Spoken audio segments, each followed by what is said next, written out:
మన భ్రమరామ థియేటర్‌లో 'గౌతమిపుత్ర శాతకర్ణి' సినిమా చూడటానికి వెళ్ళినప్పుడు ఒక సంఘటన జరిగింది. దానికి వెబ్ మీడియా, సోషల్ మీడియా వాళ్ళు కొంతమంది వ్యక్తులు దాన్ని యాంటీగా చూపిస్తున్నారు. అక్కడ జరిగింది ఒకటైతే వాళ్ళు బయటికి చెప్తుంది ఒకటి. యాజ్ ఎ బాలయ్యబాబు ఫ్యాన్‌గా నేను మీకు దానిని క్లారిటీ ఇవ్వాల్సిన బాధ్యత నాది కాబట్టి ఇస్తున్నాను. యాక్చువల్‌గా ఆ రోజు బాలయ్యబాబు వస్తున్నాడని తెలిసి ఎంతో ఉత్సాహంతో సినిమాకి వెళ్ళడం జరిగింది.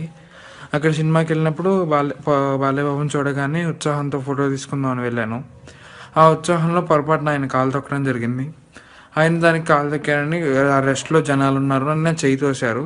నా చెయ్యి తోస్తే చేతి నుంచి ఫోన్ జారి కింద పడింది. కింద పడిందని వీళ్ళేం చెప్తున్నారు, బాలయ్యబాబు ఫ్యాన్ని కొట్టాడు, బాలయ్యబాబు ఫ్యాన్ ఫోన్ విసిరేశాడు, ఫోన్ పగలగొట్టాడు, ఇన్ని చెప్తున్నారు. అది దేనికి సినిమా హిట్ అయింది. ఎవరు ఏం చేయలేక దీన్ని పట్టుకొని ఇలా చేస్తున్నారు. దీన్ని బట్టి నేను చెప్పేది ఏంటంటే, ఎవ్వరు ఎటువంటి నమ్మక్కర్లేదు. మా బాలయ్యబాబు ఎలా ఉంటాడో అభిమానులకు తెలుసు. అభిమానులని ఇలా బిహేవ్ చేసేవాడైతే గౌతమిపుత్ర శాతకర్ణి ఆడియో లాంచ్లో ఫ్యాన్స్తో ఆడియో లాంచ్ వాడు కాదు.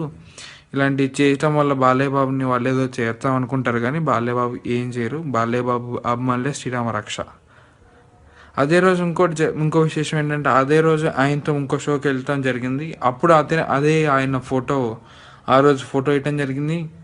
ఇంత మంచైన మా బాలయ్యబాబుని ఇలా అంటాం కరెక్ట్ కాదని క్లారిటీ ఇద్దామని ఈ వీడియో తీసి అప్లోడ్ చేశాను.